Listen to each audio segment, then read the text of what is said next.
Good evening, viewers. The Idea Factory welcomes you to one more exciting program on one of the most exciting topics of today's times. But before that, let me introduce you to one of our distinguished consultants who has joined us all the way from Indonesia, Mr. Nalin Kumar Singh. Let me introduce Mr. Nalin Singh in this platform. Mr. Nalin Singh is an author, coach, and CEO of Orbit Future Academy in Indonesia. He is the co-founder and the CEO of the Orbit Future Academy that provides skills for future jobs based out of Indonesia. He also leads its India business, Natio Cultus, which is a boutique strategy consulting company for entrepreneurs wanting to raise funds for their business. He has held several leadership positions in leading global corporations across India, Asia, Europe, and the US. His last corporate role was as the CEO of a Fortune 500 company. Post that, he has experienced the highs and lows of entrepreneurship firsthand. He believes that mentors should be forthright and direct in their inputs to leaders. He frequently speaks about the need for advisors and experts to demystify difficult situations and choices for leaders and not to mystify simple ones. His best-selling book, Get Funded Now, has won the National Book Honor. It helps to guide entrepreneurs and would-be entrepreneurs in mastering the rigors faced in the path to securing successful funding. His company launched the India Fund Fest and Indonesia Fund Fest for startups that seek funding away from the chaotic carnival like startup events.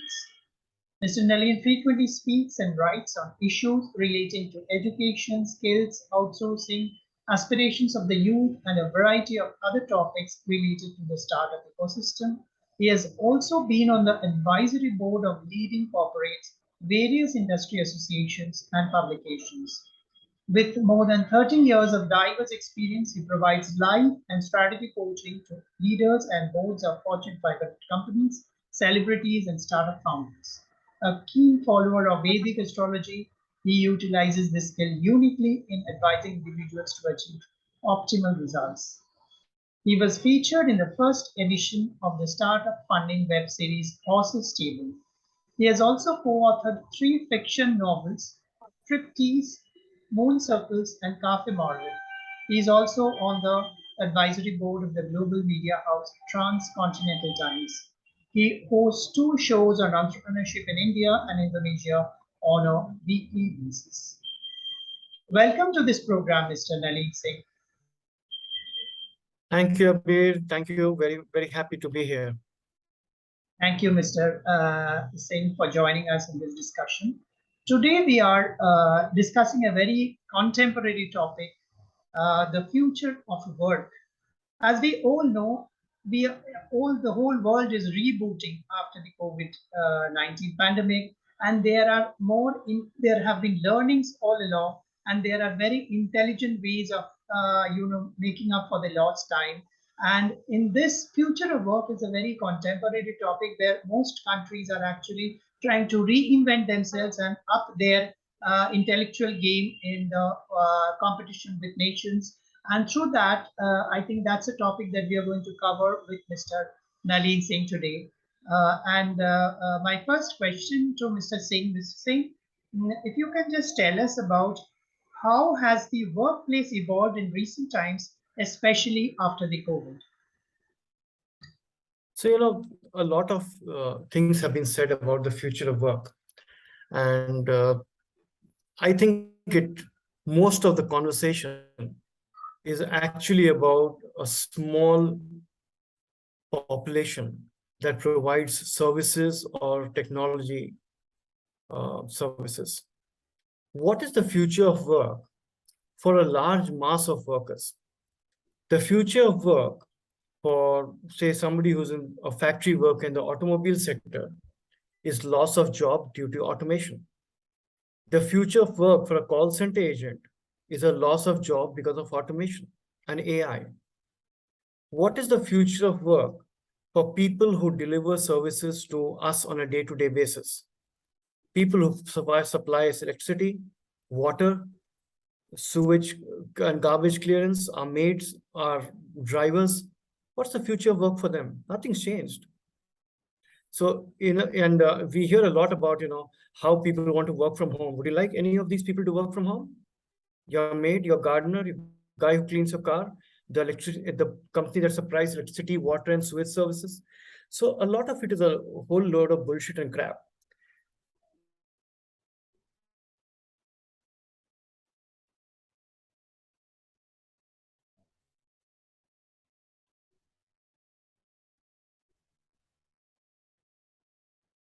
Hello, we are there, Mr. Singh.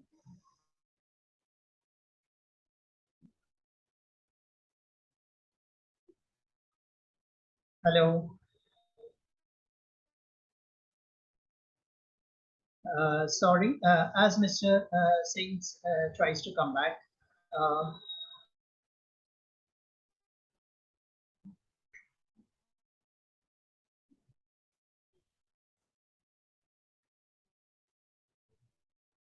as Mr. Singh tries to come back.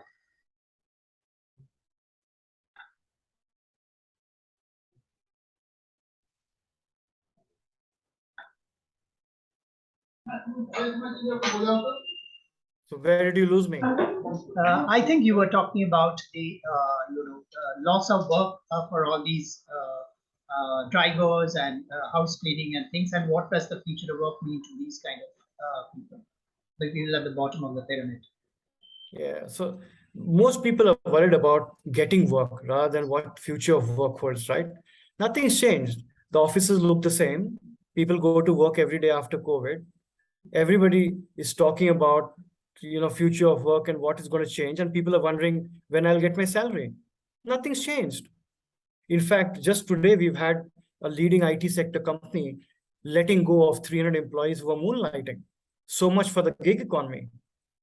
So all this fanciful talk among people who have either have parents who have created assets for them already, or work with an internet connection in a city with electricity, and work in a service sector or in a sector which can be serviced sitting at home, can talk all these beautiful things, but doesn't work.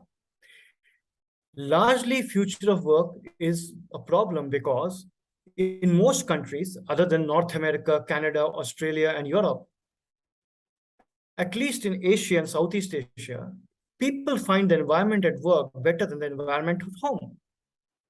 They come to work as a form of near relaxation. So they don't see the they just, most of them don't understand. This is the middle and upper class creating a narrative which is absolutely disconnected from reality of India today.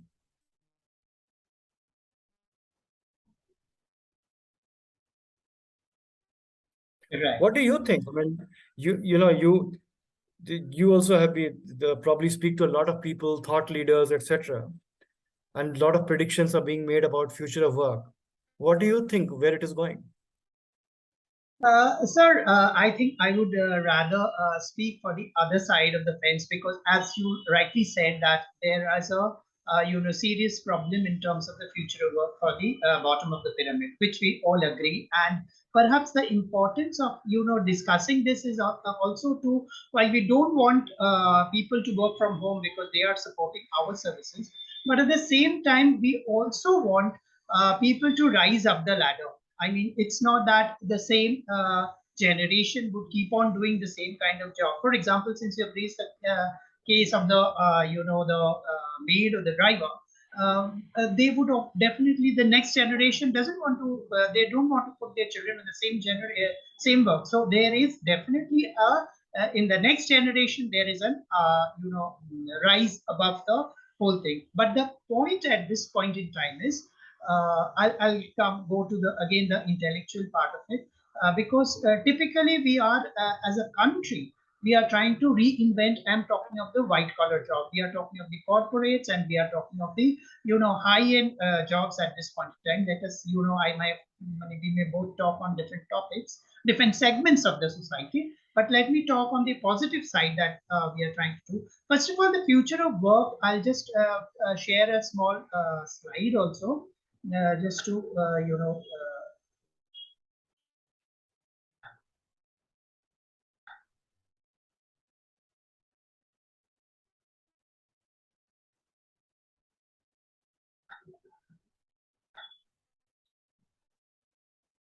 right.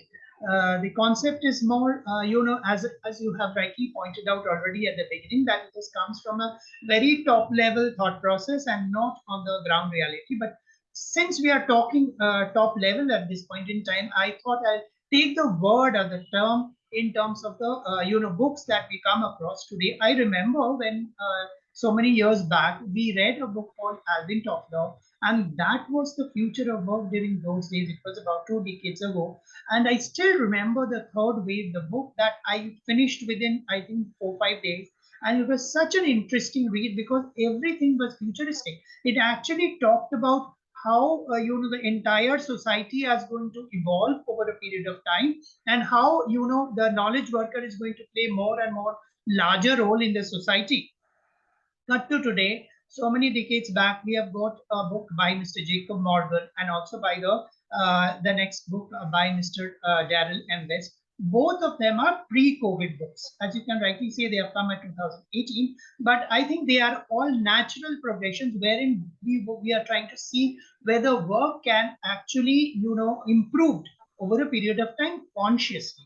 Okay, I personally was very fortunate that I got a very premium job in my first or the second assignment. Rather, my second assignment was kind of defined the way my work would evolve over the years. And even till today, I stick to it because that was, had I got a different trajectory, I would have gone in a different thing. But many people I talk to today, and I'm talking to professionals, the youngsters that join offices, they say the first 4 years we go through a lot of stress because we have still not got a fit within the organization, and we want to change jobs to see which job, whether we have fit into the right job or not. So that becomes a huge struggle for youngsters who pass out of the colleges. At the same time, are they on the right trajectory? Are they moving in the right direction? If we are moving in that, at India, we have never thought, as you rightly said, we have never thought along those lines. We have never felt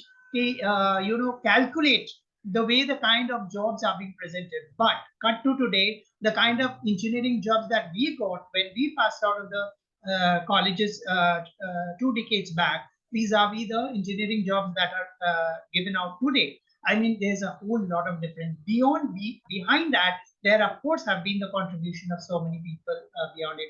So directly, indirectly, we are definitely improving the quality of work today. And those who us who are not satisfied, there's a whole chunk who have actually left the working population, and we have started something on our own, which is kind of which we did not find in our workplace, and we are trying to build it through our own lives. So definitely there's a focus. You call it a midlife crisis.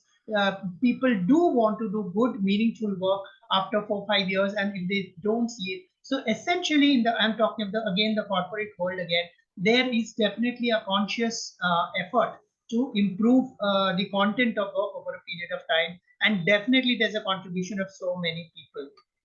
I think before we go to the next topic, my question to Mr. Nalin Singh. Mr. Singh, a typical question for me is that maybe you can share a bit more thought on the future of work as being, outlaid by the thought leaders or management thinkers of today. So, I was just looking at the covers of those books and I've read some of them. These are all written by people sitting in the West about a Western perspective of future of work. For a particular strata of society which has got 3 bedroom and 5 bedroom homes, and a per capita income 20 times of India. Don't forget, we are 114 on the hunger index in the world, and one of the poorest countries in the world. And that has accelerated, not become better. How much ever you may thump your chest on, etc., etc. And how much ever we may think about service economy, technology, and the new industry, right now we are working on attracting manufacturing, Atmanirbhar Bharat, and we just have the big Foxconn factory coming up, etc., etc. So the two narratives don't play out. This future of work and all that is basically automation, AI, etc., that replaces people and forces them to reskill themselves really, really quickly. And that is a real narrative. Never in the history of mankind has the workforce been forced to reskill itself at a pace that we have to do now. Never have people been replaced at a pace that we have replaced now from regular jobs. Never have the youth felt more uncertain about the future. But many of the things that you've mentioned about the youth feeling and speaking about, most of it every generation felt. Generation felt different about the job sector from the previous generation. What is different now is the pace of change. What is different now is the stakes that are so high for the young generation. So, and in India, what we are seeing is again a mix, right? If you look at the fact that more than 85% of the employees are in the informal sector, and most of them are in the SME sector, what future of work? We are only talking of the voices that we hear from the 8 to 10 large IT tech company employees. Nobody talked about the future of work when the thousands and thousands of automobile workers got laid off due to automation. Nobody spoke about the future of work when we lost all our call center agents to Philippines and to automation. But when it hits the richer and the middle class, suddenly we talk about future of work, upskilling, gig economy. We need to allow these people to do this, that. This is hypocrisy of the middle and the upper class at its best. These people want to work from home, but they have their maid, the driver, and all services delivered at home. Not a single day off for anybody. No, no, none of the people serving them can work from home. This is hypocrisy at its best. Nothing's changed. A lot of it is hype. It is not about future of work. It is about how will you skill yourself up for the future to get work. Otherwise, you will be redundant and you will be sitting jobless. The world is about skilling yourself and reskilling yourself to get work. You can talk about future of work only if you have work. When you don't have work, I don't think anybody sees a bright future for themselves.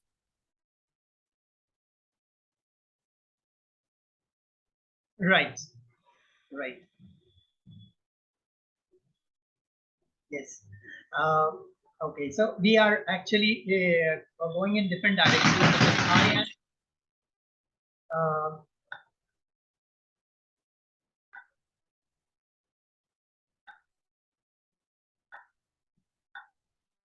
uh, we are talking in different directions because I am talking in the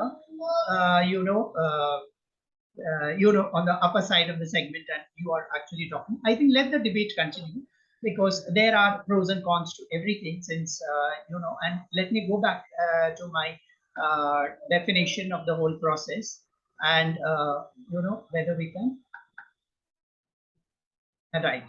A little bit about the thought process that has gone into my topic today is basically typically the workplace we are talking of. Okay, and one thing that I've learned in my interactions, is that the companies were forced to listen because they were working from home. So obviously they were forced to look at things that people could work from home. Typically that has also broken the corporate, and they went into cloud computing, and everybody had got allowed to work from home because there was no other choice. Having said that, that has opened up a huge opportunities for the organization, which does not allow which allows you to access everything from your home as well. As you rightly said, it also calls, like, just because people did not step out of the home, it also meant that they would come out, there would be a doorstep delivery service. So for every guy that who is sitting at home, there are several services that are coming to him. But in the process, we have seen organizations like Zomato taking up, organizations like Swiggy coming up, or for that matter, even education sector was coming up. So in the process, what happened? It actually organized the entire services sector that we were actually getting the service. So good or bad, this has helped a great, grow organizations beyond it. Now, we see a lot of people, you call them delivery boys, but they are indeed the organized sector. So it has definitely helped them to move to one step up. The sectors that got affected turmoil completely have been education, healthcare, and hospitality. Healthcare we know because COVID has actually turned this countries upside down, and how healthcare has helped. There has been a huge scare, and how many people have lost their lives. So healthcare has been totally improved over time. Education, because people were not willing to move out of the home, so obviously education was turned online. And again, hospitality was I would say, a victim of the whole process, because hospitality, people stopped traveling, moving out of. So these are two sectors that have actually come out of the way. Okay. In the process, what we know, this, as you have rightly understood, this has also created an ecosystem of self-employment. You say people have lost jobs, but in the process, that you have created an ecosystem of self-employment. Okay. Having said that, the entire, I would say, the whole country is reinventing itself. You have an Atmanirbhar Bharat, wherein you are unleashing the power of technology, because the technology and automation are actually have been the savior of them today.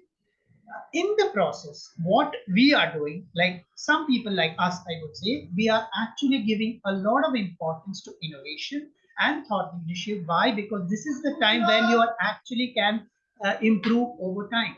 So thought leadership or innovation, there is also a hub called T Hub, which has come out in Hyderabad, which is an innovation campus at that point in time, and that houses the innovation of the country.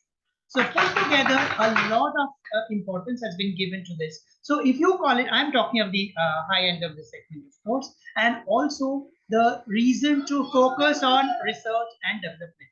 The power of research and development cannot be unleashed, because you cannot undermine, because we saw how COVID has actually helped. We were at a complete loss because there was no research. We were not ready for it. So this also puts us into a kind of a great, position where the power of research and development has to be unleashed and can be taken forward. You call it the upper end of the segment. Yes, we are. But yes, we are at the threshold where one side of the segment, they don't have jobs. The other side of the segment, whether we are trying to take the country above, the current level, and whether we can help these people to get back into the job process, right? So this is a little bit of a snapshot of what we are doing. So my next question to Mr. Sharma is, Mr. Sharma, if you can just give us a little bit of uh, highlight on how will future work provide better employment opportunities and improved earnings of people. So the future jobs that are there and the areas that have got the highest shortage will be in the space of AI, cloud computing, in other sectors where human touch is required, in sectors that cannot be automated, in sectors that cannot be leveraged by technology immediately. That is where we will see demand. And we move from Industry 4.0 to Industry 5.0, which is an era of knowledge, an era of mass customization, and era of a very connected society. The human values of compassion, empathy, services that are customized to the individual, etc., will play out a lot more. And that is where all these millions of people who want to become entrepreneurs, they won't exactly become unicorns, but at least a lot of them will have successful businesses because they cater to a niche and provide a service that is customized to that niche. So if you look at where it's all going, I go back to my point that a large mass of people will require reskilling. They will require massive reskilling to be relevant to the job market in the future. And that market is changing faster and faster between Industry 1.0 and Industry 4.0, the pace at which we got Industry 2.0, 3.0, and 4.0 has been collapsing. And even before we have got into Industry 4.0 in 20 years, we are almost into Industry 5.0. So the pace of change has accelerated, but people have to keep up with the same pace for the skills and scaling up. So that's where things are heading. And the era of large factories, large service-led organizations will probably get over as AI and automation takes over. It's already happened in the factories. Uh, if you take automobile factories, which are the largest employers, etc., and it's happening in technology, it's happening in the services sector. More niche, smaller businesses, more people running larger customized services. Right. I think that's a very interesting thought process. Now, let me take you a little bit about what we would like to do, right, in order to improve, the quality of work that are coming across the country. Okay, we again, it's at a thought level. I'm not saying things are going to evolve the way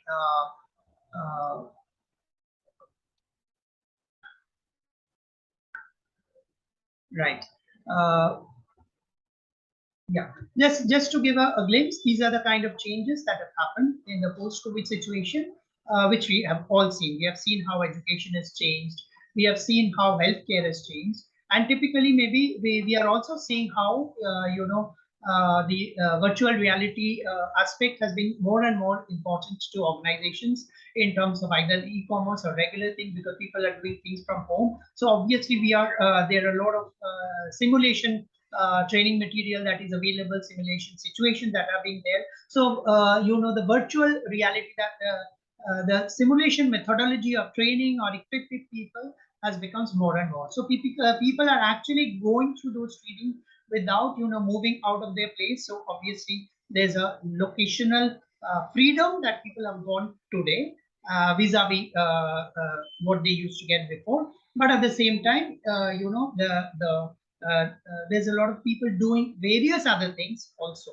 In terms of manufacturing and finance, also this automation has played a strong role, as you have rightly said that manufacturing is seeing a sea change because technology is kind of people are losing jobs, and finance also because contactless options are coming together. Put together, put technology at the center of all the changes that are happening here, and automatically the outside part of it is that people are losing jobs. Now, what we should do, what idea factory should do. So, as today we are a very small set, okay, we are only at a thinking phase, and we can only think, or you can, imagine how things are going to improve. For the first part of what we are trying to do is basically we have another vertical on the education side, which is called the learning hall, and in various and in a separate platform also we talk about how education is more and more changing shape and what importance education can have of our society. Okay, so typically our role, we want the importance of teachers in the society to come up. Why? Because once teaching happens, the teacher are they are actually the builders of the society, and we see that teachers are not the best brains. Do not go into teaching. Very few people they actually go into teaching. So typically, we have a mission, I would say, where we can encourage people to go into teaching and to shape up the future of tomorrow. So that way, education can gain a lot vis-a-vis what it is going today. Of course, with the way the companies like Byju's have come up, obviously they are employing people on the teaching profession on the corporate salary scale, which is a very good development, and maybe we should move in that direction.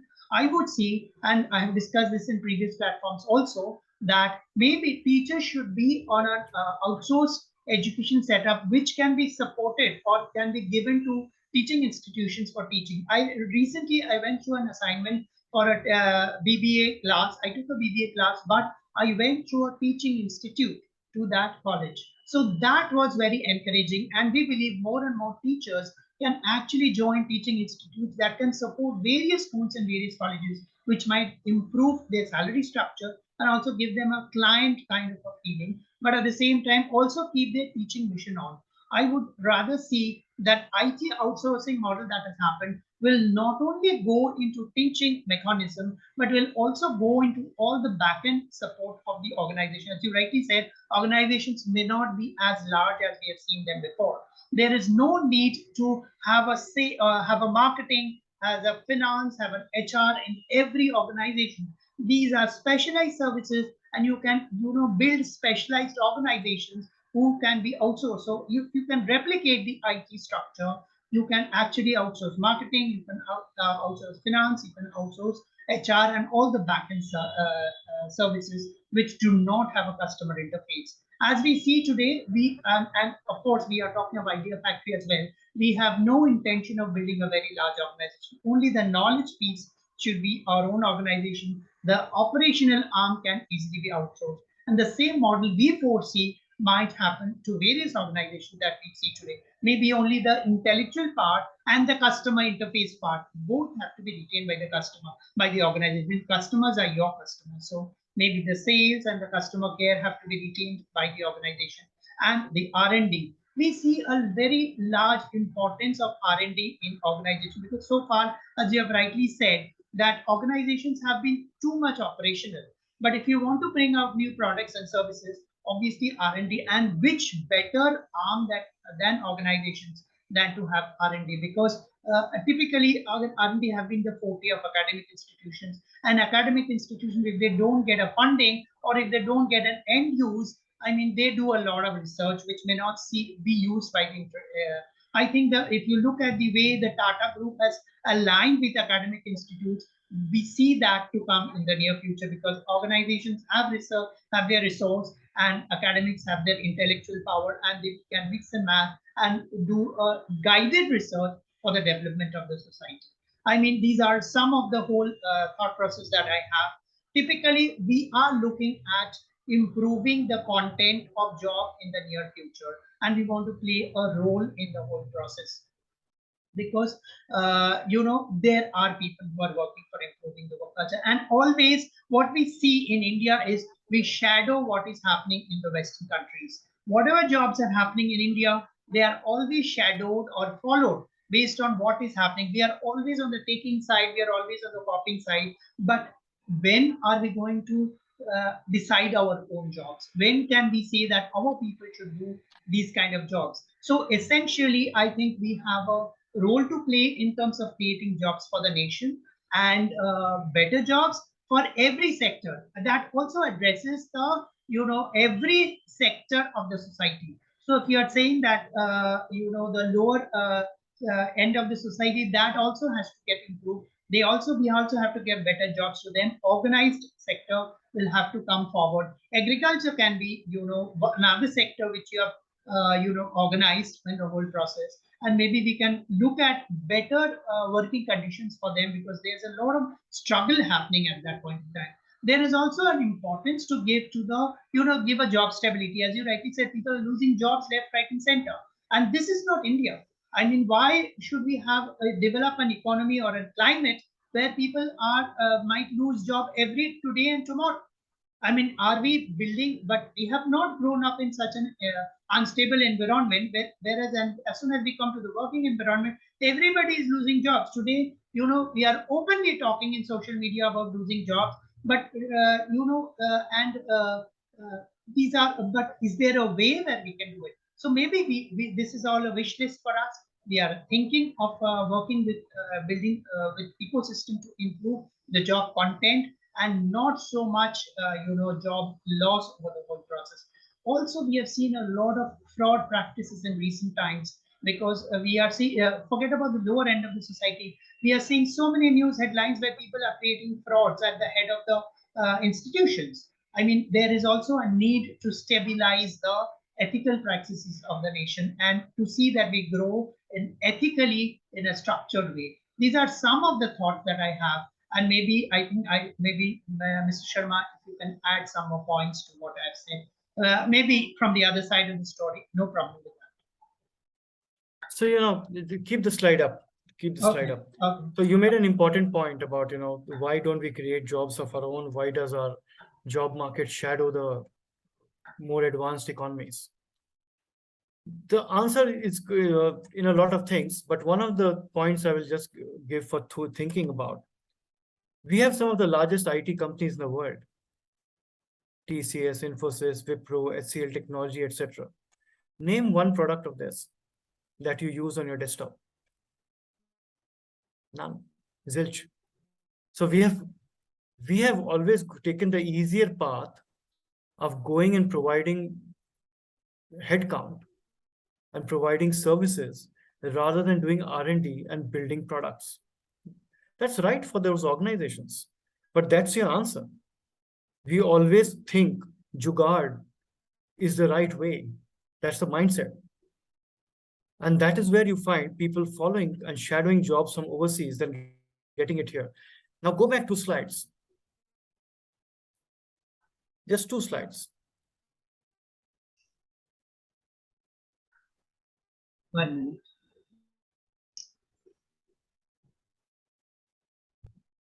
This one? Yes. So the first point here was compassionate family first, right? And I'll make a point about that. Now go to the next slide. Healthcare. What compassion do you feel from a doctor who doesn't meet you? What compassion do you feel from a teacher who doesn't meet you? What compassion do you feel in manufacturing when your job is replaced by automation and technology? In finance, yes, I understand. But a lot of this technology is dehumanizing engagement between people. It's not always good. We may love to shop on e-commerce, but look, all the malls are full. People love to go to a shop and actually feel the cloth, actually try it on. It is convenient, it is useful, it is easy to consult a doctor online, etc. What are you going to do next? Sit at home and get operated by a robot? It's not going to happen. Some of these things, mind runs faster than reality, and human adoption is slower than we want it to be. Take the example of COVID, for which we are having this conversation. The pandemic is supposedly nearly over. I just came from Singapore today. The mask mandate has been removed. In India also, the mask, nobody wears a mask, or at least most don't. People are have gone back to their old habits and walking around as if they are immortal because they got a booster shot. And not just COVID, it is protecting them from every other life, disease, and accident. The point I'm making is, we may speak as much about technology, as much about advancement, etc. And all of that is good. I'm not demeaning it. But the rate of change and adoption is always slower than we think it should be. We make this big noise about e-commerce and food delivery, etc. It reaches only 20% of the Indians. And e-commerce has been around for 20 years. And still their market share is 3% of the total retail market. There is another world out there which doesn't live in the cities, which is the larger percentage of people in a democracy that votes, which does not even relate to this conversation. This is a Bangalore, Hyderabad, Gurgaon, Mumbai, Pune conversation.